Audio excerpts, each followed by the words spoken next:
Dear friends, എല്ലാവർക്കും വീണ്ടും ഒരിക്കൽ കൂടി ചക്കപ്പുഴുക്കിൻ്റെ പുതിയൊരു എപ്പിസോഡിലേക്ക് സ്വാഗതം. അപ്പച്ചനും അമ്മയ്ക്കും എന്നുള്ള ഈ ഒരു എപ്പിസോഡ് എന്നെപ്പോലെ നിങ്ങൾക്ക് എല്ലാവർക്കും പറയാനും കേൾക്കാനും ഒക്കെ നമുക്ക് എല്ലാവർക്കും ഒത്തിരി ഇഷ്ടമുള്ള ഒരു വിഷയമാണ് അല്ലേ. നമുക്ക് എത്ര പറഞ്ഞാലും തീരെയല്ല നമ്മുടെ അപ്പനെയും അമ്മയെയും കുറിച്ചുള്ള ഓർമ്മകളും ഒക്കെ. എൻ്റെ ആദ്യത്തെ ഈ ചക്കപ്പുഴുക്ക് ചാനൽ തന്നെ നമ്മൾ തുടങ്ങുന്നത് എൻ്റെ അമ്മയുടെ 10ാം ചരമവാർഷികത്തോടനുബന്ധിച്ച് അമ്മയ്ക്ക് ഒരു സ്നേഹ സമ്മാനമായിട്ടാണ്. സ്നേഹപൂർവ്വം എൻ്റെ അമ്മയ്ക്ക് എന്നായിരുന്നു ആ എപ്പിസോഡിൻ്റെ പേര് തന്നെ. അതിനുശേഷം ഇപ്പം 2-3 വർഷങ്ങൾ കടന്നുപോയിരിക്കുന്നു. ഇടയ്ക്കുള്ള എപ്പിസോഡുകളിലൊക്കെ ഞാൻ ഇപ്പോഴും ഇവരെക്കുറിച്ച് അറിയാതെ എൻ്റെ സംസാരത്തിൽ വരാറുണ്ട്, പ്രത്യേകിച്ച് അമ്മയെക്കുറിച്ച്. പക്ഷേ അവർക്ക് വേണ്ടി മാത്രമായിട്ടൊരു എപ്പിസോഡ് ഇടയ്ക്കിടയ്ക്കൊക്കെ ചെയ്യണം എന്ന് എനിക്ക് തോന്നുന്നു. കഴിഞ്ഞ ഏപ്രിൽ 4-ന് എൻ്റെ അമ്മ മരിച്ചിട്ട് 13 വർഷവും വരുന്ന മെയ് 16-ന് എൻ്റെ അപ്പച്ചൻ മരിച്ചിട്ട് 19 വർഷവും പൂർത്തിയാവുകയാണ്. ഇടയ്ക്കിടയ്ക്ക് നമുക്ക് ചെയ്യാൻ പറ്റാതെ പോയ കടങ്ങളുടെയൊക്കെ പൊറുതിക്കായിട്ട് നമുക്ക് കുറച്ചും കൂടെയൊക്കെ ചെയ്യാമായിരുന്നു എന്നതൊന്ന് നമുക്ക് ഏത് വിധത്തിൽ അതിനെ ഒന്ന് ഇനി കോംപ്രമൈസ് ചെയ്യാൻ പറ്റും. കാരണം അവര് വിളിച്ചാലും ഒന്നും കേൾക്കാൻ പറ്റാത്ത അകലങ്ങളിലേക്ക് അവർ പോയി. പക്ഷെ എനിക്കെപ്പോഴും തോന്നും അവരും പോയിട്ടില്ല, അവരെപ്പോഴും എൻ്റെ കൂടെ ഉള്ളതുപോലെ തന്നെ ഒരു ഫീലാണ് എനിക്ക്. എൻ്റെ ജീവിതത്തിലെ ഏത് വിഷമ സന്ദർഭങ്ങൾ വരുമ്പോഴും പ്രതിസന്ധികളൊക്കെ വരുമ്പോൾ എല്ലാം അവരുടെ ശബ്ദം എനിക്ക് കേൾക്കാം. അവര് ജീവിച്ചിരുന്നെങ്കിൽ അവരെങ്ങനെ എനിക്കൊരു ധൈര്യം തന്നേനെ, അല്ലെ അതിന് എന്തൊരു പരിഹാരം അവർ പറഞ്ഞു തന്നേനെ എന്നുള്ളത് എനിക്ക് അവർ പറയുന്നതായിട്ട് പലപ്പോഴും ഫീൽ ചെയ്യാറുണ്ട്. നമ്മുടെ വിഷയത്തിലേക്ക് ആദ്യം എൻ്റെ അപ്പച്ചൻ ഓർക്കുമ്പം ഞാൻ പല എപ്പിസോഡിലും അപ്പച്ചനെ കുറിച്ച് പറഞ്ഞിട്ടുണ്ട്. പക്ഷെ എനിക്ക് ഏറ്റവും അഭിമാനമുള്ള കാര്യം അപ്പച്ചനെ കുറിച്ച് ഓർക്കുമ്പോൾ എൻ്റെ അപ്പൻ അന്നത്തെ കാലത്ത് ഒരു MA കാരനായിരുന്നു എന്ന് അഹങ്കാരത്തോടുകൂടി തന്നെ ഞാൻ പറയും. കാര്യം കഷ്ടപ്പെട്ട് പഠിച്ചതൊക്കെ എൻ്റെ ഭാവം അപ്പച്ചനാണെങ്കിലും അതിൻ്റെ ക്രെഡിറ്റും അഹങ്കാരവും ഒക്കെ ഞാൻ അഹങ്കാരമൊന്നും അല്ല കേട്ടോ, ഞാൻ ഒരു സന്തോഷം എന്ന് പറയുന്ന ഷെയർ ചെയ്തതേ ഉള്ളൂ. എൻ്റെ അപ്പച്ചൻ അന്നത്തെ കാലത്ത് പാലാ സെന്റ് തോമസ് കോളേജിൽ MAക്ക് സെക്കൻഡ് ഇയർ പഠിക്കുമ്പോൾ അമ്മയെ കല്യാണം കഴിക്കുന്നത്. അതിനുശേഷമാണ് ഫൈനൽ ഇയറൊക്കെ എഴുതി PG പൂർത്തിയാക്കുന്നത്.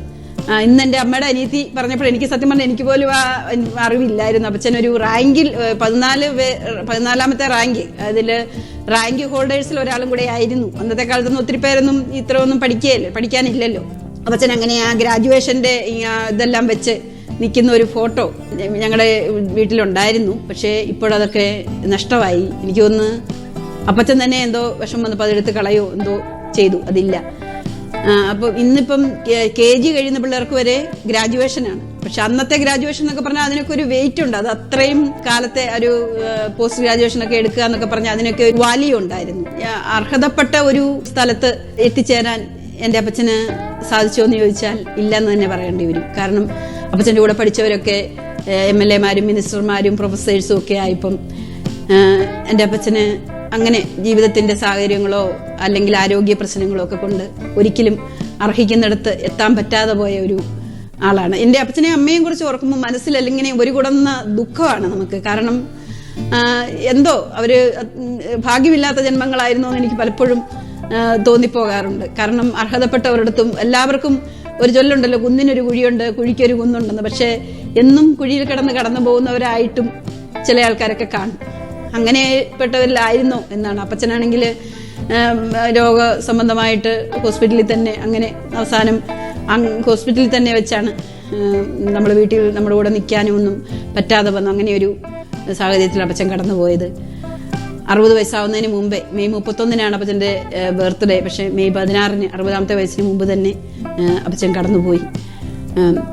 അമ്മയും അതുപോലെ തന്നെ ഒരു രോഗസംബന്ധമായിട്ട് റിട്ടയർമെൻറ്റ് ഹോമിലൊക്കെ താമസിച്ച് ഡയാലിസിസ് ഒക്കെ ചെയ്യുമ്പോൾ ഹോസ്പിറ്റലിൻ്റെ അടുത്തായിട്ട് താമസിക്കണമായിരുന്നു. അങ്ങനെ അപ്പം അതൊക്കെ ചിന്തിക്കുമ്പോൾ വലിയ ദുഃഖം. പിന്നെ അപ്പച്ചൻ ഞങ്ങളെല്ലാവരും ഏറ്റവും മുമ്പിൽ നിൽക്കണം എന്നുള്ള ഒരു താല്പര്യക്കാരനാണ്. ഞാൻ പലപ്പോഴും പറഞ്ഞിട്ടുണ്ട്, എപ്പോഴും ഏറ്റവും നല്ല ഉടുപ്പുകൾ നമുക്ക് വാങ്ങിച്ചു തരുകയും അന്ന് അതിനുള്ള കുറച്ചൊക്കെ അത്യാവശ്യം സാമ്പത്തികം ഉണ്ടായിരുന്നു. അതുകൊണ്ട് അതെല്ലാം അങ്ങനെയാണ് ഞങ്ങളെയൊക്കെ വളർത്തിയത്. ഞാൻ 7ാം ക്ലാസ് പാലായിലേക്ക് പഠിക്കാൻ പോയപ്പം അമ്മയുടെ വീട്ടിൽ നിന്ന് പഠിക്കാൻ 8ാം ക്ലാസ് തുടങ്ങി പോയപ്പോൾ എൻ്റെ അപ്പച്ചൻ അപ്പടി സങ്കടമായിരുന്നു. എടി കൊച്ചൻ നീ പോകണ്ടാടി ഇവിടെ നിന്ന് പഠിച്ചാൽ മതി, അത് പിരിഞ്ഞു പോകുന്നുള്ളൊരു സങ്കടം കൊണ്ട് പറഞ്ഞതാ. അങ്ങനെയൊക്കെ പിന്നെ ഞാൻ ആ പാലായിൽ നിന്ന് പഠിക്കുമ്പം ഞാൻ എപ്പോഴും ഓർക്കുന്നുണ്ട്, ഒരു വൈകുന്നേരം അപ്പച്ചൻ എനിക്കൊരു വാച്ച് ഒക്കെ ആയിട്ട് HMDയുടെ കപില എന്ന് പറഞ്ഞൊരു ബ്രാൻഡ് അന്നേരം ഇറങ്ങിയതിലൊരു പുതിയ ഒരു വാച്ച് ഇതായിരുന്നു അത്. അപ്പൊ ആ വാച്ചും കൊണ്ട് ഒരു ഗിഫ്റ്റ് ബോക്സിന്റെ അകത്ത് ഒരു ഗിഫ്റ്റ് ബോക്സ് എന്ന് പറഞ്ഞാൽ വാച്ച് മേടിക്കുമ്പോൾ ഒരു ബോക്സ് കിട്ടുമല്ലോ, അതുമൊക്കെ ആയിട്ട് അപ്പച്ചൻ വൈകുന്നേരം കയറി വരുന്നതും എൻ്റെ കയ്യെ കെട്ടിച്ച് നോക്കുന്നതും പിന്നെ അതുപോലെ എന്നെ കല്യാണത്തിന് സ്വർണ്ണപ്പാദസരം അപ്പച്ചന് ഭയങ്കര ഇഷ്ടമായിരുന്നു. സ്വർണ്ണപ്പാദസരം അത് ഞങ്ങൾ വീട് മേടിക്കാൻ നേരത്ത്, ഡൽഹി വീട് മേടിക്കാൻ നേരത്ത് അത് വിറ്റു. അത് വിൽക്കാൻ തുടങ്ങിയപ്പോഴത്തേക്ക് അപ്പച്ചൻ പറഞ്ഞു, എടി പെണ്ണെ ആ കാലയിൽ ആ പാദസരം എങ്കിലും കിടക്കട്ടെ കൊച്ചേ, അത് കൊടുക്കണ്ടാടി എന്നൊക്കെ അപ്പച്ചൻ പറയുന്നതും അതൊക്കെ ഞാൻ എപ്പോഴും ഇരുന്ന് ഓർക്കും. അങ്ങനെ കുറേ എന്താ പറയുന്നത്, കുറേ ഒരു ദുഃഖത്തിൻ്റെ ഒരു എന്തോ ഒക്കെ കുറച്ചും കൂടെ ഒത്തിരി ചെയ്യേണ്ടതായിരുന്നു എന്നുള്ള ഒരു സങ്കടമാണ് എപ്പോഴും അപ്പച്ചനെക്കുറിച്ചും അമ്മയെക്കുറിച്ചും. അമ്മയ്ക്ക് പിന്നെ കുറച്ചും കൂടിയൊക്കെ എനിക്ക് എന്തെങ്കിലും ചെയ്യാൻ പറ്റിയെന്നാണ് എനിക്ക് തോന്നുന്നത്. അപ്പച്ചനോട് അത്രയും പോലും ചെയ്യാൻ പറ്റിയോ എന്ന് പലപ്പോഴും കുറ്റബോധത്തോടെ ഞാൻ ഓർക്കാറുണ്ട്. അങ്ങനെ അമ്മയെക്കുറിച്ച് ഓർക്കുമ്പോഴാണെങ്കിൽ ഞാൻ ഒത്തിരി പ്രാവശ്യം അമ്മയെക്കുറിച്ച് പറഞ്ഞിട്ടുണ്ട്. അമ്മ ഒരു നല്ല കലാകാരിയായിരുന്നു, അത് എല്ലാം പറയും. പക്ഷെ അമ്മയുടെ കുറേ തമിഴ് പാട്ടുകളാണ് ഇന്ന് എനിക്ക് പ്രധാനമായിട്ടും ഓർമ്മ വരുന്നത്.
അപ്പോൾ അതിൻ്റെ സിറ്റുവേഷൻ എല്ലാം പറഞ്ഞിട്ടാണ് അമ്മ അത് പറഞ്ഞു തരുന്നത്. അതുപോലെ ഒരു ആങ്ങളെയും പെങ്ങളും തമ്മിലുള്ള സ്നേഹത്തിൻ്റെ കഥ പറയുന്നൊരു ഒരു മൂവി, കർപ്പകം എന്ന് പറഞ്ഞൊരു തമിഴ് മൂവിയിലെ, അത് ഞാൻ സ്മ്യൂളിലും പാടിയിട്ടുണ്ട് ആ പാട്ട്.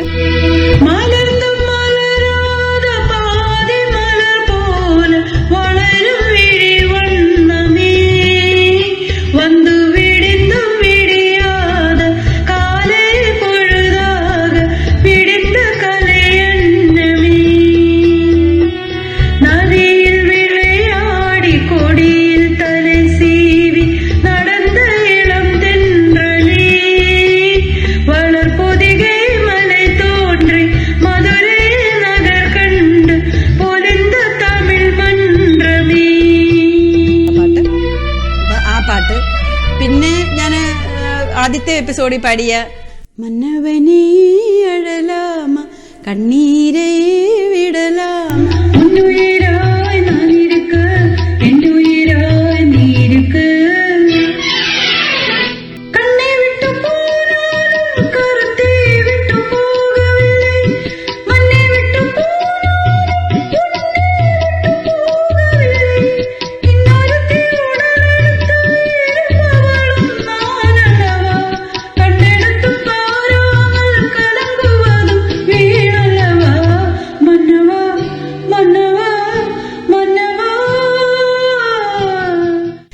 പഴയ മലയാളം പാട്ടുകൾ ഓർക്കുമ്പം മങ്ങാട്ടച്ഛനായി പൂന്താനത്തിൻ്റെ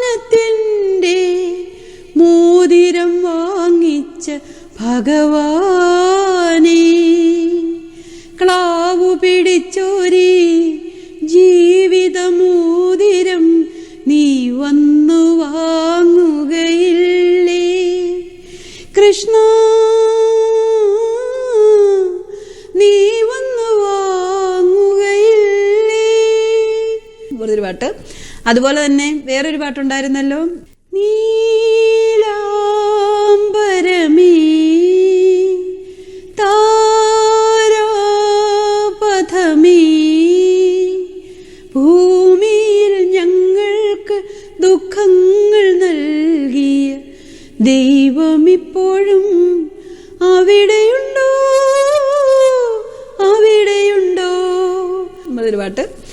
അപ്പം അങ്ങനെ ഒരു പാട്ടുകൾ കുറേ അമ്മ, പിന്നെ അമ്മയെക്കുറിച്ച് ഞാൻ ഒത്തിരി പറഞ്ഞിട്ടുണ്ട്. അമ്മ മക്കൾക്ക് വേണ്ടി മാത്രം, അപ്പച്ചന് ഇച്ചിരി ആരോഗ്യ പ്രശ്നങ്ങളൊക്കെ ഉണ്ടായിരുന്നതുകൊണ്ട് എപ്പോഴും മക്കൾക്ക് വേണ്ടി പൊരുതി മരിച്ച ഒരമ്മ. അമ്മയുടെ ചരമപ്രസംഗത്തിൽ വരെ അച്ഛൻ പറഞ്ഞ ഒരു കാര്യമായിരുന്നത്. മക്കൾക്ക് വേണ്ടി പൊരുതി മരിച്ച ഒരമ്മ. എല്ലാ അമ്മമാരും അങ്ങനെയാണ്. പക്ഷെ എൻ്റെ അമ്മ ഒത്തിരി വിധിക്കെതിരായിട്ട് പൊരുതി എൻ്റെ മക്കളെ ഞാനൊരു സങ്കടം അറിയിക്കുകയല്ല. ഞാൻ എൻ്റെ കുട്ടിക്കാലത്ത് അല്ലെങ്കിൽ ഞാൻ കൊച്ചായിരുന്നപ്പോൾ അല്ല, ഞാൻ എൻ്റെ ജീവിതത്തിൽ കടന്നുപോയ വിഷമങ്ങളൊന്നും എൻ്റെ മക്കൾക്ക് വരരുത് എന്ന് വിചാരിച്ച് ആത്മാർത്ഥമായിട്ട് അതിനുവേണ്ടി മക്കളെ മക്കളെ മക്കളെ എന്നോർത്ത് ജീവിച്ച ഒരു ജന്മമായിരുന്നു. അപ്പം അതിൻ്റെ അകത്തെ ആ ഒരു ദുഃഖം, അമ്മയുടെ ജീവിതത്തിലുടനീളമുള്ള ദുഃഖം, അമ്മയുടെ പാട്ടുകളിലുമൊക്കെ അങ്ങനത്തെ പാട്ടുകളായിരുന്നു അമ്മയ്ക്ക് കൂടുതൽ ഇഷ്ടം. അപ്പം എനിക്ക് തോന്നും പലപ്പോഴും ഈ ഭൂമിയിൽ ഞങ്ങൾക്ക് ദുഃഖങ്ങൾ നൽകിയ ദൈവം, അതൊക്കെയൊക്കെ അമ്മയുടെ ആ ഒരു അവസ്ഥയിൽ അന്ന് അമ്മ അങ്ങനെയൊക്കെ ഓർത്ത് പാടുവാണ്. പക്ഷേ എൻ്റെ ജീവിതം പലപ്പോഴും ഇപ്പോൾ എനിക്ക് ചിന്തിക്കുമ്പോൾ എനിക്ക് തോന്നും അങ്ങനെയൊന്നും ഇല്ല. ജീവിതം എന്ന് പറയുന്നത് ഭൂമിയിൽ അങ്ങനെയാണ്. ഈ ഭൂമിയിലെ ജീവിതമാണോ ദുഃഖം? തീർച്ചയായും അതിലുണ്ട്, സുഖവും ദുഃഖവും ഉണ്ട്. പക്ഷെ ദുഃഖത്തിൻ്റെ അളവ് കുറച്ചപ്പോഴും മിക്കവാറും കുറച്ച് കൂടുതലായിരിക്കും. അതിൻ്റെ ടൈപ്പ് അല്ലെങ്കിൽ എമൗണ്ട് ഒക്കെ മാറി മറിച്ച് ഇരിക്കുന്നേ ഉള്ളൂ. ഭൂമിയിലെ ജീവിതത്തിന് എപ്പോഴും ദുഃഖമുണ്ട്. ദുഃഖമില്ലാതെ ആർക്കും ഒരു ജീവിതമില്ല. അപ്പം അതിനെ നമ്മൾ എങ്ങനെ ദൈവത്തോടു കൂടി നമ്മൾ അതിനെ സർവൈവ് ചെയ്യാൻ പഠിക്കണം. എനിക്ക് പലപ്പോഴും തോന്നും അമ്മയുടെ ജീവിതത്തിൻ്റെ അനുഭവങ്ങളായിരുന്നോ എന്തോ, അത് തന്നെത്താനെ തുഴഞ്ഞു കയറാനായിരുന്നോ അമ്മ പലപ്പോഴും ശ്രമിച്ചിരുന്നത്. അതുകൊണ്ടാണോ പലപ്പോഴും ആ ദുഃഖക്കടലിൽ നിന്ന് ഒരു കര കയറാനായിട്ട് പറ്റാതെ പോയത്? തീർത്തും പറ്റാതെ പോയെന്നൊന്നും പറയാൻ പറ്റത്തില്ല. ഞങ്ങൾ മക്കളെല്ലാം പഠിച്ചൊക്കെ നല്ല നിലയിലൊക്കെ വലിയ കുഴപ്പമില്ലാതെ നല്ല നിലയെന്ന് പറഞ്ഞാൽ ഒക്കെ ആയിട്ടൊക്കെ പോയെങ്കിലും ഞാൻ ഓർക്കും ഈ സാരി തന്നെ ഞാൻ എടുത്തുകൊടുത്തതിന് ഒരു കാരണമുണ്ട്. ഈ സാരിയുടെ അറ്റത്ത് എൻ്റെ അമ്മയുടെ കയ്യിലെ ചോരയുടെ ഒരു രക്തത്തിൻ്റെ പാടുണ്ട്. കണ്ട അമ്മയുടെ ഇതിൻ്റെ അകത്ത് എവിടെയായിരുന്നു ഇത് നിങ്ങൾക്ക് കാണാൻ പറ്റുമോ എന്നറിയത്തില്ല. ഇത് എൻ്റെ അമ്മയുടെ കയ്യിലെ വിരലേലും കണ്ട മുറിഞ്ഞ് ഈ സാരി കൊടുത്തുകൊണ്ടിരുന്നപ്പം മുറിഞ്ഞ എങ്ങനെയോ ചോര പറ്റിയതാണ്. അപ്പം ഇത് ഞാനും അമ്മയും കൂടെ ഞാൻ അമേരിക്കയിൽ നിന്ന് ആദ്യം പോയ ലീവ്, അത് എൻ്റെ അമ്മ അന്നൊരു ഡയാലിസിസ് നടത്തിയിരുന്നുകൊണ്ട് കാരിത്താസിനോട് ചേർന്നുള്ള ഒരു റിട്ടയർമെന്റ് ഹോമിൽ, അപ്പം ട്രീറ്റ്മെന്റിന് പോയി വരാനൊക്കെയുള്ള സൗകര്യത്തിന് വേണ്ടി അങ്ങനെ താമസിക്കുമായിരുന്നു. അപ്പം ഞാൻ ആ ഒരു മാസം മൊത്തം ഞാൻ പറഞ്ഞു ഈ ഒരു ലീവ് എൻ്റെ ഒരു വെക്കേഷൻ എൻ്റെ അമ്മയ്ക്ക് വേണ്ടി മാത്രമാണ്, ഞാൻ വേറെ ആരുടെയും കൂടെ ഒരിടത്തും വരികയില്ലെന്നും പറഞ്ഞ് അമ്മയെ ഞാൻ തന്നെ ഇന്നും ഡയാലിസിസിന് കൊണ്ടുപോയി. അമ്മ ഡയാലിസിസിന് കയറുന്ന സമയത്ത് ഞാൻ 3-4 മണിക്കൂർ നീണ്ടതാണ്. ആ സമയത്ത് ഇടയ്ക്ക് വിശക്കുമ്പം ഞാൻ അമ്മയ്ക്ക് ഇഡ്ഡലി ദോശ ഒക്കെ അടുത്ത ക്യാൻറ്റീനിൽ നിന്ന് സാമ്പാറും ഒക്കെ മേടിച്ചുകൊണ്ടേ കൊടുത്തിട്ട് ഞാൻ വെളിയിൽ കാത്തിരിക്കും. അങ്ങനെ ഇരിക്കുമ്പോൾ അമ്മ എപ്പോഴും കാലയിൽ ഇങ്ങനെ മസിൽ കയറുന്ന, ഡയാലിസിസിന് സമയത്ത് ഒരു പ്രാവശ്യം മസിൽ കയറി ഇത്തിരി കൂടുതലായി. ഉടനെ അമ്മ നേഴ്സസിനോടും ഡോക്ടറിനോടൊക്കെ ചോദിച്ചെന്നാ പറഞ്ഞ്, എൻ്റെ കൊച്ചു വെളിയിൽ ഇരിപ്പുണ്ട്, അതിനെ എനിക്കൊന്ന് കാണാൻ പറ്റുമോ എന്ന് ചോദിച്ചെന്ന് പറഞ്ഞ്. അങ്ങനെ ആ ഒരു മാസം മൊത്തം ഞാൻ വൈകുന്നേരം അമ്മയുടെ കാലൊക്കെ തിരുമ്പി ഞാൻ അമ്മയുടെ അടുത്തിരിക്കും. പിന്നെ അതുകൊണ്ട് ഞാൻ താമസിച്ച് ഉറങ്ങും. അമ്മ ഞാൻ എഴുന്നേക്കാൻ താമസിക്കും. അമ്മ താഴെ പോയി രാവിലെ 5 മണിക്ക് സിസ്റ്റേഴ്സിൻ്റെ ഒരു സ്ഥാപനമായിരുന്നു അത്. അവിടെ കാപ്പിയുണ്ട്, കട്ടൻ കാപ്പി. അമ്മ കാപ്പിയൊക്കെ എടുത്തുകൊണ്ട് ഫ്ലാസ്കിൽ എടുത്തുകൊണ്ട് വന്ന് എന്നെ വിളിക്കും, കൊച്ചേ എഴുന്നേക്കടി എന്നും പറഞ്ഞ് വിളിക്കുന്നതും. പിന്നെ ഞാനും അമ്മയും കൂടെ ഒരുമിച്ച് അന്ന് ഒത്തിരി ഷോപ്പിങ്ങുകൾ ചെയ്തു. അന്ന് കോട്ടയത്തെ ഇമ്മാനുവൽ സൺസ് എന്ന് പറഞ്ഞ് ഒരു തുണിക്കട തുടങ്ങിയ സമയം, അതിപ്പോൾ ഇല്ലെന്ന് എനിക്ക് തോന്നുന്നു. അതിൽ നിന്ന് മേടിച്ച സാരിയാണ് ഇതൊക്കെ. അപ്പം ഞാനിത് അമ്മയ്ക്ക് ഉടുക്കാൻ കൊടുത്തിട്ട് പോന്നു. പിന്നെ അമ്മ പോയതിന് ശേഷം ഞാൻ ഈ സാരി എടുത്തുകൊണ്ടുവന്നു. അപ്പം ഞാൻ കണ്ടു അമ്മയുടെ കയ്യിൽ, അമ്മ എന്നോട് പറഞ്ഞായിരുന്നു, എടി ഞാൻ ഈ സാരി കൊടുത്തപ്പോൾ അതിനിച്ചിരി എൻ്റെ കൈ മുറിഞ്ഞ് ചോര പറ്റിയെന്നൊക്കെ.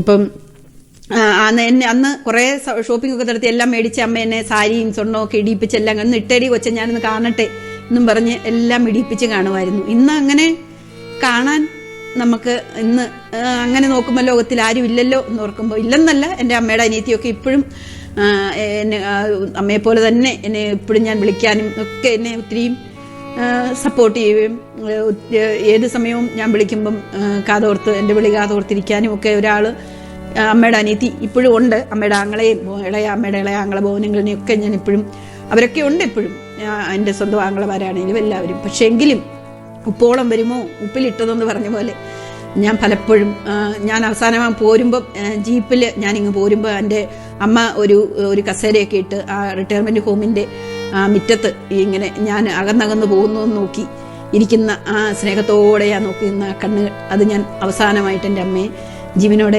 കണ്ടത് അങ്ങനെയാണ്. പിന്നെ കാണുന്നത് ജീവനോടെയല്ല. അപ്പം അങ്ങനെയൊക്കെയുള്ള കുറേ ഓർമ്മകൾ അറിയാതെ അതിനെ കോർത്തു പോയി. അപ്പം എനിക്ക് ഇപ്പോഴും അപ്പനും അമ്മയൊക്കെ കയ്യിലുള്ള ആൾക്കാർ വളരെ ഭാഗ്യവാനും ഭാഗ്യവതികളുമായിട്ടുള്ള ആൾക്കാരൊക്കെ ഇപ്പോഴും നിങ്ങളെ അമ്മയും അപ്പനെയും ഒക്കെ പൊന്നുപോലെ സ്നേഹിക്കുക. അവരുടെ ആ ഒരു കൂടെ ആയിരിക്കുക എന്നുള്ള ഒരു സന്തോഷം, അത് നമുക്ക് നഷ്ടപ്പെട്ടവർക്കേ അതിൻ്റെ വില അറിയത്തുള്ളൂ. അതുപോലെ തന്നെ ഞാനവർക്ക് അപ്പനും അമ്മയും എന്ന് പറഞ്ഞ ഒരു വലിയ മരുഭൂമിയിലെ ഒരു വലിയ തണൽ വൃക്ഷം പോലെയാണ് അപ്പൻ. അതിൻ്റെ ഒരു കൊമ്പിൽ കെട്ടിയിട്ടിരിക്കുന്ന ഒരു തൊട്ടിൽ, അതാണ് അമ്മയുടെ സ്നേഹം എന്ന് പറഞ്ഞാൽ. ആ തൊട്ടിൽ ഇങ്ങനെ നമ്മളെ താരാട്ടിക്കൊണ്ടേയിരിക്കും അല്ലേ. അപ്പോൾ ആ തണൽ മരം മുറിച്ച് മാറ്റപ്പെടുമ്പം, അല്ല ആ തൊട്ടിൽ എടുത്തു മാറ്റപ്പെടുമ്പോൾ, നമ്മൾ ഈ ഭൂമിയിൽ, ഈ ഒരു മരുഭൂമിയിൽ നമ്മൾ ഒരു ഭയങ്കര വെയിലത്ത് നമ്മളിങ്ങനെ അനാഥരായിട്ട് നിൽക്കുന്ന പോലെ, ഒരു തണൽ മരമൊന്നും തണലില്ലാതെ നമ്മളിങ്ങനെ നിൽക്കുന്ന ഒരവസ്ഥ ആണ് നമ്മുടെ ജീവിതത്തിൽ അപ്പനും അമ്മയും ഒക്കെ നഷ്ടപ്പെടുമ്പോൾ ഉണ്ടാകുന്നത്. അപ്പോൾ അങ്ങനെ അതൊക്കെ പറഞ്ഞപ്പോൾ കുറച്ച് ഇമോഷണലായിപ്പോയി. അപ്പോൾ അങ്ങനെ എല്ലാവരുടെയും അപ്പച്ചനെയും അമ്മയെയും ഒക്കെ ഇനിയും ജീവിച്ചിരിക്കുന്നവരൊക്കെ, ഇനി നമ്മളെ ഒരു കാലം 70s 80s 60s അങ്ങനെയൊക്കെയുള്ള കാലം കഴിയുമ്പോൾ ഇങ്ങനെയുള്ള ബന്ധങ്ങളും ഇത്രയും സ്നേഹവും ഒന്നും ഇല്ലെന്നായിക്കൊണ്ടിരിക്കുന്ന അപ്പനും അമ്മയ്ക്കും ഒക്കെ ഉള്ള മാനുഷിക മൂല്യങ്ങളൊക്കെ വളരെയധികം കുറഞ്ഞുകൊണ്ടിരിക്കുന്ന ഒരു ലോകത്തിന്റെ ജീവിക്കുന്ന അവസാനത്തെ കണ്ണികളാണ് ഈ നമ്മളൊക്കെ 60s 70s 80s ആൾക്കാരൊക്കെ. അതോടുകൂടി ഇനിയത്തെ കാലത്ത് പിള്ളേർക്കൊന്നും ഇത്രയും വലിയ ഈ ഇമോഷണൽ അറ്റാച്ച്മെന്റ് ഒന്നും ഉണ്ടാകാനായിട്ട് വഴി കുറവാണ്. അപ്പനെയും അമ്മയൊക്കെ അനാഥാലയങ്ങളിൽ ഉപേക്ഷിക്കുന്നവരും, അല്ലെ ഒരമ്മയെ നോക്കാനുണ്ടെന്ന് കേൾക്കുമ്പോഴത്തേക്കും കല്യാണമൊക്കെ വേണ്ടെന്ന് വെക്കുന്നവർ പോലും ഉണ്ട്. കാരണം അതൊക്കെ ഒരു ബാധ്യതയാണ് ഇപ്പം മനുഷ്യർക്ക്. അങ്ങനെ അത് ആരെയും പറഞ്ഞിട്ട് കാര്യമല്ല. ലോകം അങ്ങനെ ഒരു സ്വാർത്ഥതയുടെ ഒരു വലിയൊരു അവസ്ഥയിലേക്ക് കൊണ്ടിരിക്കുകയാണ്. അപ്പോൾ എല്ലാവർക്കും നിങ്ങളുടെ അപ്പച്ചനെയും അമ്മയെയും ഒക്കെ ഒത്തിരി സ്നേഹിക്കാൻ പറ്റട്ടെ. അവരെ സ്നേഹിച്ച് ഒത്തിരി ആയുസ് നീട്ടിക്കൊടുക്കാനും, ഇനി ലോകത്ത് കടന്നു പോയിട്ടുള്ളവരാണെങ്കിൽ അവരെ എന്നും നിങ്ങളുടെ പ്രാർത്ഥനകളിൽ എന്നും ഓർക്കാനും ഒക്കെ എല്ലാവർക്കും ഇടവരട്ടെ എന്ന് ആത്മാർത്ഥമായിട്ട് പ്രാർത്ഥിക്കുന്നു. അപ്പോൾ അടുത്ത എപ്പിസോഡിൽ വേറെ എന്തെങ്കിലുമൊക്കെ കണ്ടുമുട്ടുന്നവരെ ടേക്ക് കെയർ.